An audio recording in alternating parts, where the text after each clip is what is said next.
All right, so welcome back, and here we are in Los Angeles, California, with the one, the only Jay Abraham, who's in terms of our field, in terms of the field of personal and professional development, in terms of not even personal professional development. I mean, you're the marketing genius that you have transcends this field. Maybe you could tell us a little bit about. First off, welcome. Thank you. Thank you. Thank you. I mean, you could probably summarize what you do and who you've worked with better than I could. Sure. So. Yeah, sure. What I do is a combination. I am a unique marketing expert. I'm a business growth specialist. I'm a profit booster, and I'm a finder of hidden opportunities and overlooked opportunities and windfall profits. And it's a very dynamic process. It sort of depends on the situation with the type of business. And I've been doing this for longer than I'd like to remember, 25 plus years around the world, 460 or 70 industries. I've done a lot of very prominent people. I've done a lot of companies that have risen fast, like Inc. 500. I've done 12 of those. You did something with Entrepreneur Magazine, did you? Entrepreneur, Investors, Business Daily, Success Magazine, Tony Robbins. Robbins. With Tony Robbins. You worked with anybody and everybody across the board, and you've helped them really increase their profits. What are some of the biggest increases you've done with companies? Well, let's see. Probably the singularly biggest. We took a company from 300,000 to 500 million in 2 years. That was pretty good. I have a little company I'm working with right now. It's in the chiropractic field. We went from 6 million to 60 in 2 years. That's pretty good. I took a little company from 20,000 to 13 million in 15 months. That was pretty good. Everything is relative to. I mean, you got to have the capacity to manage the growth. When I was an entrepreneur, I was only there for a year, and we went in 9 months from 800,000 to 7 million. So that's it wild. Depends. Well, but it isn't. When I say this, the key that I have is most people don't realize how much more performance, productivity, it's not dissimilar to what you teach, profit and impact, the same effort, time, opportunity, market, advertisement, sales approach can make if you shift it to a higher performing. And most of them are not strategic either. We're very strategic. We don't do anything unless it is very strategic, and by strategic it means it's going to maximize or optimize the short-term effort, but it's going to, almost like non-pocket billiards, regular billiards, every shot sets up the next.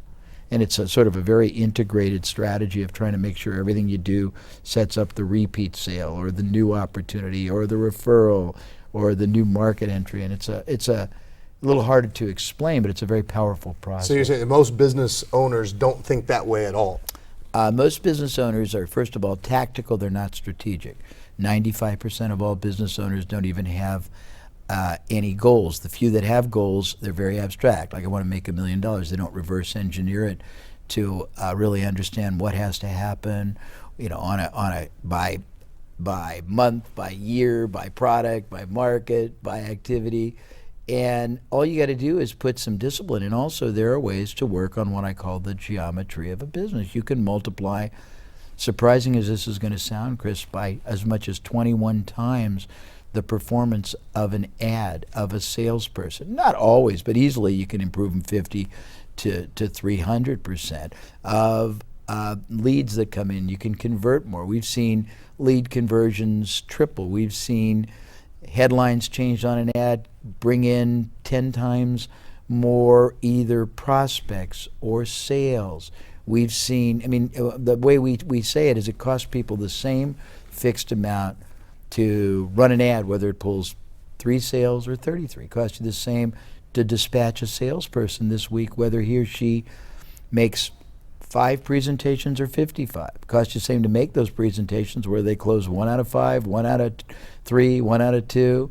It costs you the same to effect a sale, whether it's $100 or $500. It costs you the same to attract a buyer, whether they buy one time and never buy again, buy one time every 6 months, every 3 months, every month, every week.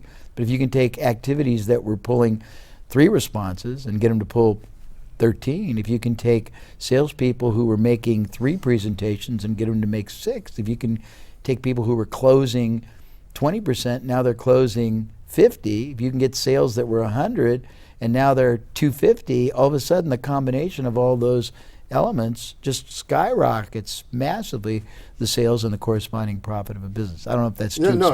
I mean, I hear that, and now some of that sounds obvious. If you could get somebody to make X amount, how do you go into a corporation that you're working with and make all those factors happen? Well, there's two ways.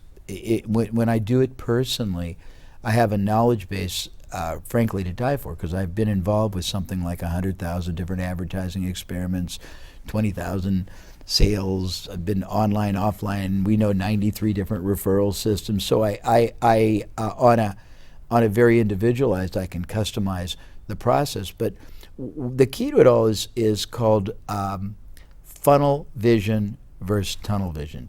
Tunnel vision is what most people in an industry possess unknowingly. They're very good at what they do in the industry, but all they know from a selling, a revenue generating, a business building modality is what they've observed or learned in that industry. And so everyone's doing things pretty much the same thing. I got started very young, and what I learned was that people in industry A market, their strategies, their business generating approaches are usually totally different than people in industry B, and different than ones in C and D and E. And if you can take the most universal elements of a lot of them and put them together into a hybrid, you can run rings around your competition. We say it, a strategy that's as common as dirt in one industry can have the power, the profitability, the preemptiveness, meaning it distinguishes your business far above all your competitors, of an atom bomb if you're the first or the only one to understand it and use it in your business, and you multiply its impact if you use combinations. I mean, I don't know if that's too abstract. No, I'm getting it. I mean, it's like, so what you're saying essentially is that you've had so much experience with different people from different industries or different types of companies that you can map across the strategies inside. Well stated. I'm going to make you take you to the UN. You're a good interpreter. Yes. But map across those strategies to any business to make that business more successful. And because the business owner in a business is so focused on what they're focused on, they miss all the peripheral stuff. Well stated, very perfectly said. Yeah, and the tragedy is most business owners, they unknowingly limit and restrict the number of buyers, customers, clients, patients they could generate, the size of the sales they could be doing, the frequency or the combinations, the number of referrals they could be getting, because they default to these very low-yielding activities, and they don't realize how high is high. I mean, it's no different than what you probably teach about personal achievement and possibility, not just thinking, but achieving. They don't really have a clue, and I think that they get not jaded, but they get content with mediocrity. I don't think they know that. It's not a criticism like, oh, but I don't think they accept anywhere close to the level of performance, profitability, and achievement that their investment and their opportunity and their effort could yield. So mining that business for all the extra profit that you could pull out of it. I remember years ago I listened to one of your audio tape sets. I mean, this is how I knew about you. And I know, I mean, for me, truly, you are the expert in this field. Thank you. And, yeah, it's and when I got the audio tapes and I was listening to it, it's like it was mind expanding. Because it's like, I guess I was like with business owners that had that tunnel vision that you talk about, because it's like, well, you mean there's so much more profit that you can pull out. But I would imagine that business owners, when they hear this, they may come from the same perspective that I do. Well, it's like, okay, well, yeah, that's obvious if we increase there, if we increase there, if we increase there, but yet they still don't do it. Well, I mean, it's almost... First they don't see it, and then they don't do it. And then when they hear it, they think it's obvious, and they're like, oh, of course. But well, it's funny, and I'm going to give you two answers. One is there's a concept of return on investment. You understand investing, whether it's stock, whether it's real estate, and most people would be tickled pink to get 20% today, wouldn't they? For sure, yeah. But marketing and strategy shifting is probably the greatest ROI you can get, and business owners don't look at it that way. You can make that investment produce tens of thousands of percent annual yield if you know how to mine it. That's first thing. Second is, most people don't go into business really to make a fortune. They go into business to escape control of somebody else, or they go into business as a response to a life crisis. They get fired, or they get divorced, or they have a drug problem and they get redeemed and they want to go out. So they don't go in it trying to maximize it. Also, most small entrepreneurs are, unbeknownst, they're power mongers. They want to do it all. And the only way that you can really maximize what you're doing is leveraging yourself through the efforts, the resources, the activities of others, whether they be staff, joint ventures, part-time, independent contractors, and you have to understand how to do that. But I think a lot of small entrepreneurs, I think they're stuck because they've never been trained. I mean, the concept of building business wealth, the concept of multiplying profits it's a science. It's not an art. I think people get all intimidated. They think that you got to be gifted to do it. It's very predictable. Science is easy for anyone to do if you'll take the time to understand how everything interrelates.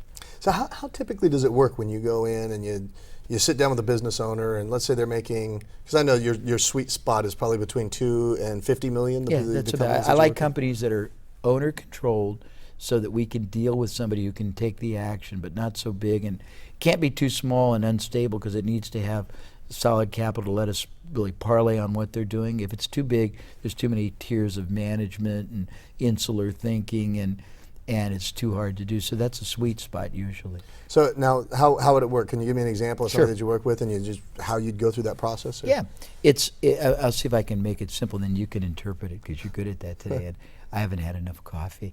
The key, we break it down 2 ways. First thing I always do is look at what's revenue driving right now. What's making the business work, even if it's not working the way it could. And we identify all the activities in place that they don't recognize. And then we break it into elements, processes, and we try to measure and quantify how those are doing. Let me give you an example. I did a bigger chain, actually. I did a $400 million radio chain a couple of years ago, and they had about 200 or 300 salespeople all over their system. And I came in and I had a day to transform their business, not a lot of time.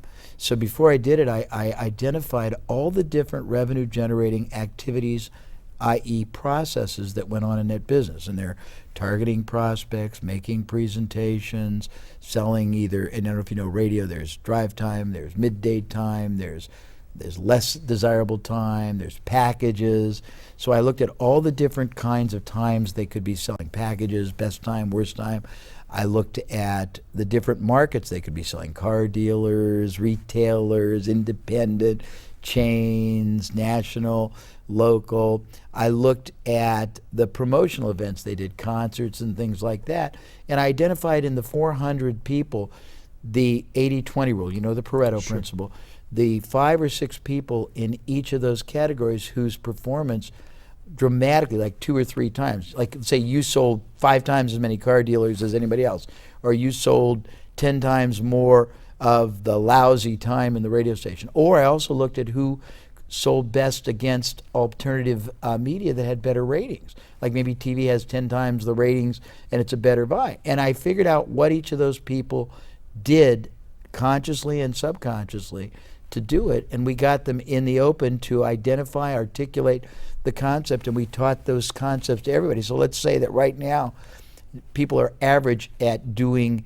everything, but if I can teach you how the top person, it's what you do, modeling, how the top person opens car dealing accounts, how the top person basically sells not just the good time but the bad time, the bad time segment's less desirable, how the top people sell the promotional packages, and everyone learns how to raise the bar. Do you actually do that? You work yeah. with? Really? Well, that's one of the things we do. But again, what we try to do is, and I got on a little tangent, first thing I do is try to maximize what they are already doing. But you can't do that until you first identify what they're already doing. And what they're already doing in the macro is useless. You got to break it down to more the micro. As I said, let's take... so where is it flowing in from? Where are the revenues? Yeah, but also what are the driving components where it can break down? For example, people who sell in the field, they got to target the market. They got to get an appointment. They got to either sit down or get the appointment to come to them or do it by phone. They got to be able to have a presentation that closes well. They got to close them. They can either upsell them. They got to have a sustain. There's like about 20 things in every situation that is room to break down. Or it sounds like a lot of analysis. I mean, that's... Well, it's. I mean, if you look at any function in life, okay, you live, you get up, you take a shower, you go to the bathroom, you eat, you get dressed, you brush your teeth, not necessarily those orders, you brush your hair, you know, you read the paper. I mean, there's a bunch of things you do. If you wanted to make your day more efficient or your or your body healthy, you might be able to change 2 or 3 of those, and it might change everything. But yeah, it's not really any different. It's just that it's almost like saying, okay, in this room, there's a lot of atoms, but nobody sees it. I've learned where the leverage is and where the breakdown exists. Right. And I've learned that you can't leverage up an activity till you know what it is and how it's doing. How do you know how much, how do you know if you can make it better till you know what it's doing? If you find out, well, this person is able to call 10 people on the phone and get 3 appointments. And of the 3 appointments, 2 show up. So 10 really produce 2. Well, the first thing you try to do is say, well, how can he call 15 and get 7? And you work on that. Then after you get that, then they got to make either a presentation on the phone, in person, and then you want to look and see how that presentation is closing. Not how many appointments you get, but how many presentations to the appointments, either in person or by phone, you're closing. And then you figure out how can you make the closes better. Then you look at what the average sale is. You say, how can I make that higher ethically? What other things can I add to it? Then you look at the duration of purchase. How many repurchases occur from that client, from that buyer? Then you ask, how can I make it more? If you only have one product to sell, how can I source other products that are complementary to create a stream? Then when you have nothing else to sell with them, you ask, how many ways can I ethically monetize them to get more utilization out? How many referrals? And it's like, does that make sense? Yeah. Yeah, no, it really does. It's I see what you do is very unique, because I've worked with a lot of consultants over the years, and I've kind of gotten burned on consultants, quite frankly. And I don't think most consultants, very frankly, are worth paying for, because there's an old adage: they borrow your watch to tell you the time, and they charge you for it. Right, exactly. Or they give you a huge report that you're supposed to interpret, and then they're gone, except their bill's still there. So now when you do the analysis of a business and you know what to look for, and you say, okay, we've got to do this, what's the next step? Well, we do 2 things. I don't do a lot of it because it's very expensive. We do $40,000 a day, what I'll call makeover consults, where we look at the business from about every CAT scan vantage point we can. We look for correlations, implications, anomalies, for how to maximize what they're doing. I didn't finish. When you're done maximizing, only then do we add more areas of revenue. Right. Yeah, because it's stupid to go outside when you can make the same effort, the same right. It's time. like the low-hanging fruit. Yeah, we do that first. You're very good at interpreting. I wish I could talk like you. Then, if the company's big enough and has enough upside, we'll work with them long term and take a modest fixed fee, and we'll take a share of the increased revenue, the new revenue streams, the new profits. How long does it take to do the analysis from? And I suppose it depends on the size of the company and whatnot. But because if $40,000 a day, how long does it take to find out how to maximize what they've got, and then we can usually figure it out in 1 to 2 days. But no kidding. Well, but there's a reason. I've been doing this for almost 30 years.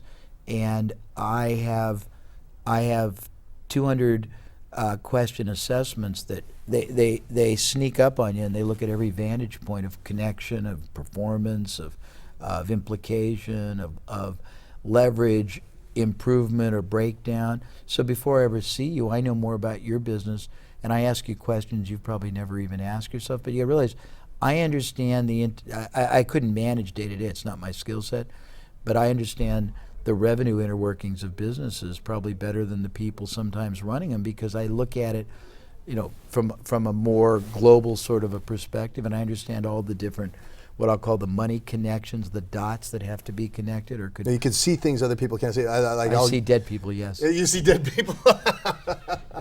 No, I'll use the analogy. Sometimes I said, when Donald Trump walks down a city street in New York and he looks at a building, he sees what it could be. Yeah, rather than like the guy serving coffee on the street corner looks at the same building, sees something totally different. Perfect analogy. Yeah, no, it's very similar to me, because I see how much more you could be doing with it.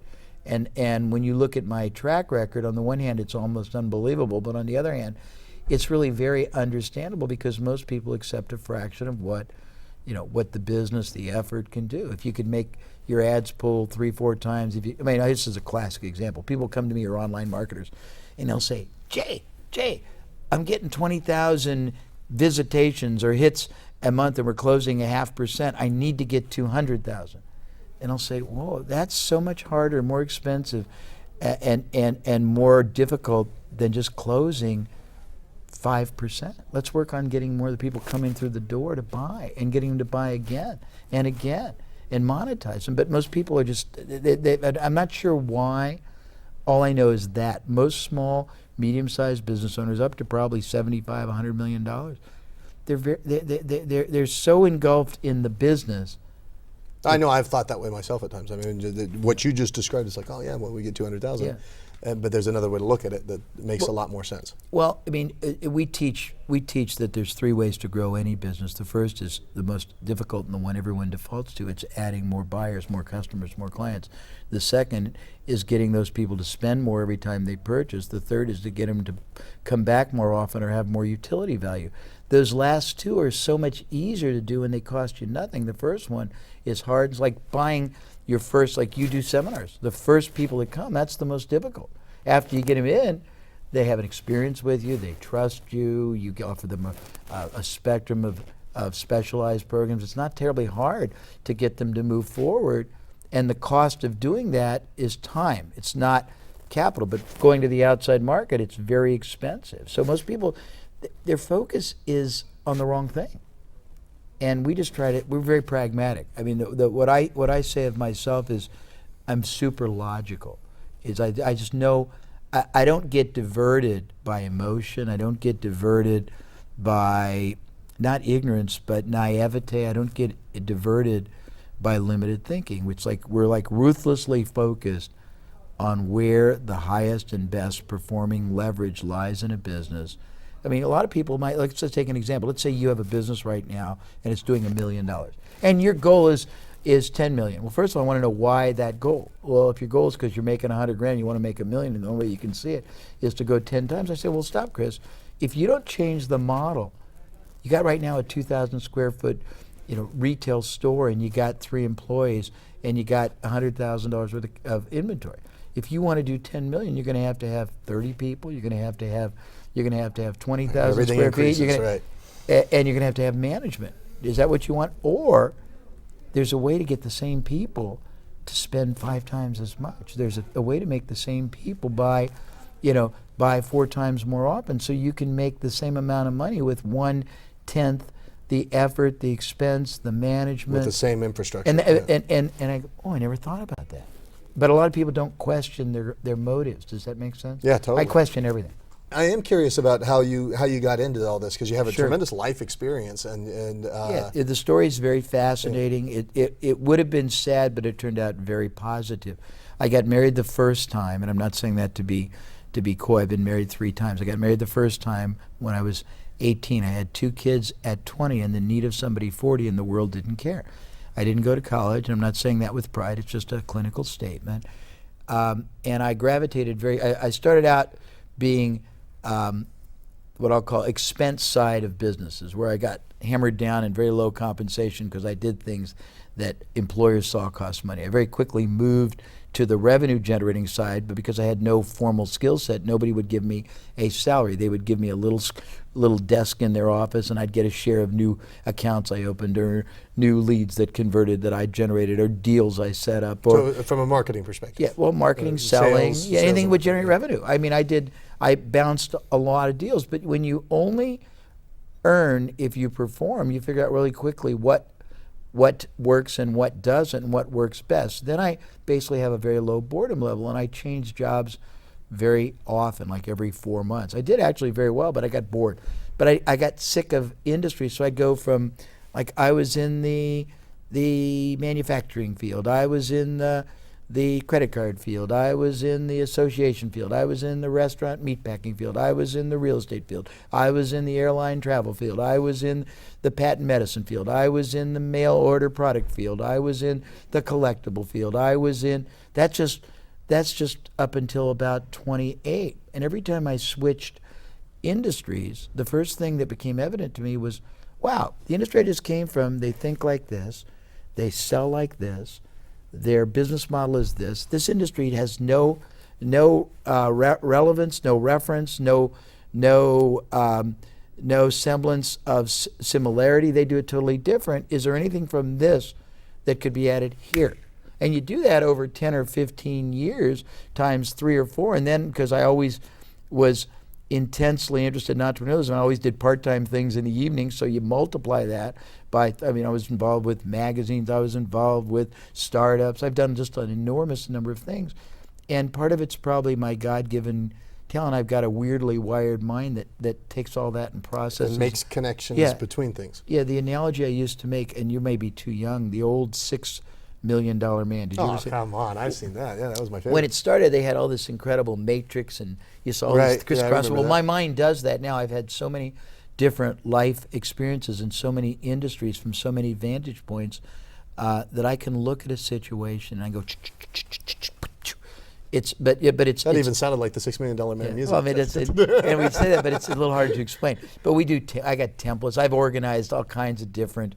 I've identified probably 100 leverage points no one sees. We got X factors that are things that you just change and they give you exponential growth. We've got power principles that give you meaningful growth. We've got strategy points that change the whole performance. I got all these things, but only because as I evolved, I would take time and say, well, what's it all about, Alfie? What does this mean? And I'd sort it through and organize it in different activities. Now, I'm an ethical opportunist, and by that I mean if I can do something in 2 hours instead of 2 years, that's what I want to do. So I always tried to default to the fastest, safest, easiest, highest current and residual yielding activities you could go. And so I've concentrated on just things that have enormous enhancement, upside leverage, multiplication in the terms of what it delivers for a company in sales and buyers and prospects and conversions and profit and repurchases and referrals, and that's what I've done most of the last 20 years. Now you've got some products and books that you've written, or what are some of the things that you have from a product perspective? We have, we've sold $10,000 encyclopedias. We've sold $1,000 single volumes. I've got a general book in trade that's very modestly priced. We have training programs that are like $25,000. We have entry-level ones that are $5,000. But most of the things we do now are working with operating Working business. with companies. We prefer that because all of this this only happens if somebody takes action. Right. And a lot of people are very tentative. I mean, part of your work probably is to get them to believe in themselves, isn't it?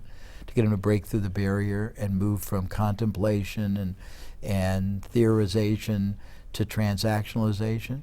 And that's what we like to deal with. We like to deal with people who have a prejudice towards action.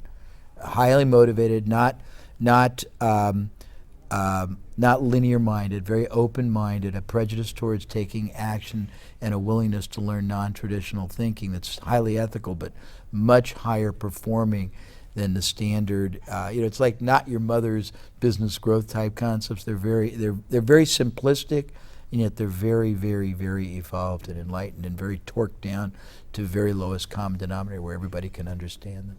Now, I know you do a lot of speaking, or you have in the past. You've done a lot of speaking, and it seems like you're gearing everything you do more toward the actual work with the companies, which is what you enjoy.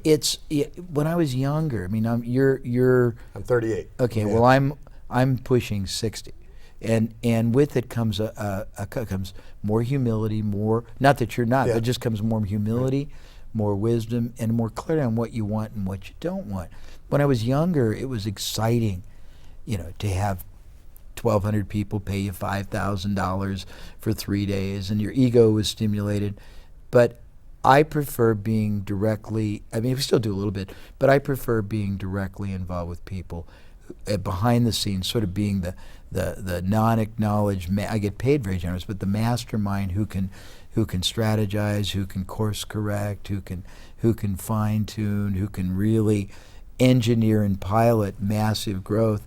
And it's more stimulating for me because I can manage 12, 15 companies a year while we're talking, and it's a lot of leverage for me, and it's very stimulating as far as diversification. That's my and it's also, frankly, it's very lucrative, because if you can take a company that's making $1 million and you can make them 10, and you get a small share of that, and you do it for 12 companies, and you multiply that over a long period of time, it's very lucrative. Sure.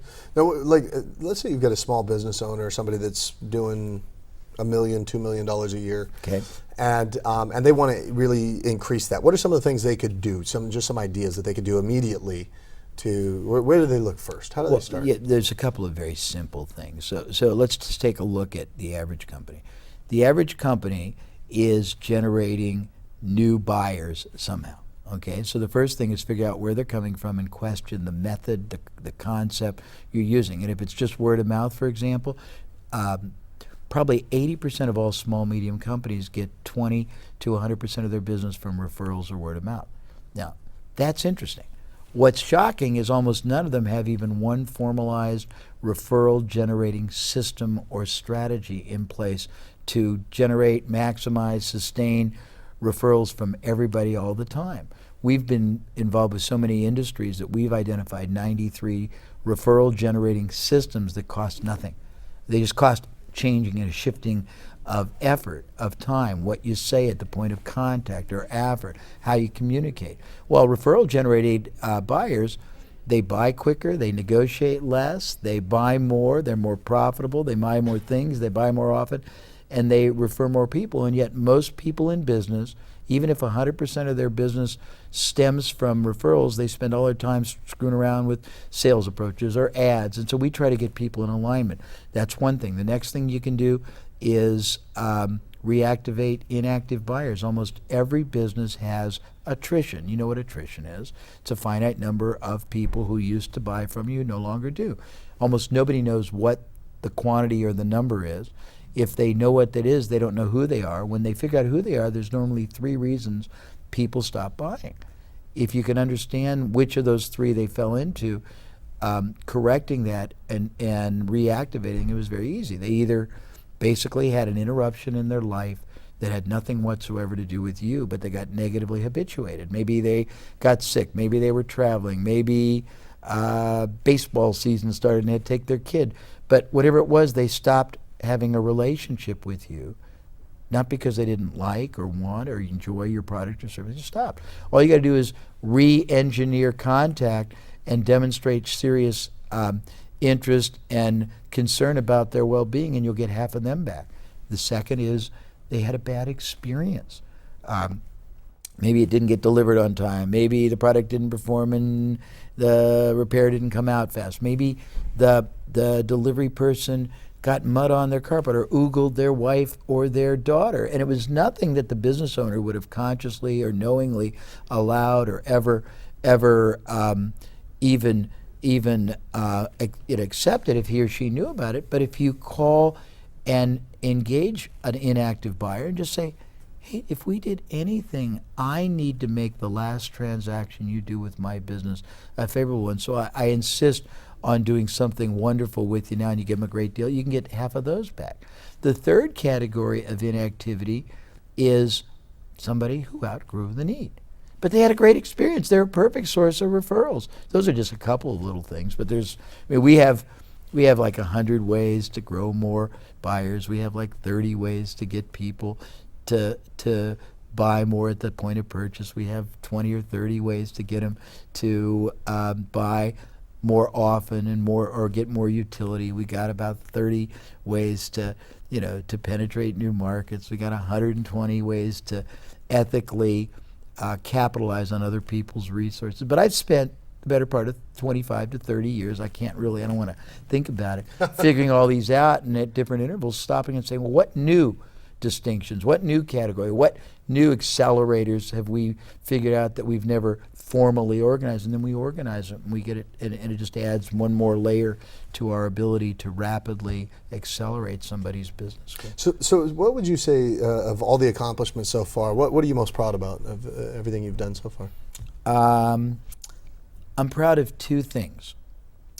I'm proud of all the people whose lives I've enriched, who've invested their whole life in. I mean, a business is like if you're serious about it, it's probably the biggest investment of waking time, and it can be the most fulfilling, the most frustrating. I've been able to help people not only multiply their current income, but create assets that had enormous wealth potential. Relatively, if you're a little business and you're making 200 grand, if I can figure how to get you 5, but make that worth $7 million when you want to sell it, and it was worth nothing before because you didn't have a exit model, that's pretty good. And we have on file, I don't know, 15,000 testimonials all over the world, businesses of all kinds. That's very gratifying. I've helped some extraordinary people, not unlike yourself, who had extraordinary methodology and technology, but needed help getting the market to appreciate its impact. I've helped Tony Robbins, I've helped Brian Tracy, I've helped the Deming organization, I've helped athletes who wanted to transition into business, and I've helped magazines, and so I've had a lot of influence in a lot of ways. I think that probably the more distinguishing thing that I'm very proud of, and this is sounding a little arrogant, but I have a concept called the strategy of preeminence, and it exalts the distinction and the way you interact with a client, a buyer, to such a level that you become their most trusted advisor, their dearest friend for life, and it transforms the connection you have with your marketplace, but it also transforms the gratification, the fulfillment, the enrichment, not just financially but psychically, that you get out of the process. I've done a lot of stuff. I mean, those are a couple things. Now, what are you most excited about as you think of the future, the direction you're headed? At this point in my life, we are going back to the future. I started out and nobody knew who I was. I had a dozen clients, and through a number of very bizarre accidents, I became this mega trainer of large groups of entrepreneurs and startups, and it's been very fulfilling. But as I said, we want to work just predominantly with operating businesses that want to grow significantly and sustainingly and build their asset base, and that's more exciting to me because I like to be connected to real commerce, and I like to be on the front lines of capitalism. Now, I think that's fantastic. How can people get a hold of you if they want to do business with you or want to find out more about you? The easiest way is they can call my office, and they're welcome to talk to us. We'll always evaluate anybody's situation as long as they're in that sweet spot. If they're a startup, we're not too terribly enthusiastic just because they're not ready. If they're too big, believe it or not, there's too many tiers of corporate bureaucracy to sell, and I'm not very good in the boardroom. But I'll give you the number. Yeah, it's 310 area code. It's in the United States in California, 265-1840. We keep normal California business hours, 9 to about 5:30, and they're welcome to call. And I mean, you can reach us at abraham.com too. It's got some nice things on it, and they're welcome to visit that. Very cool. Thanks for your time. Appreciate it. Yeah. Yeah, brother.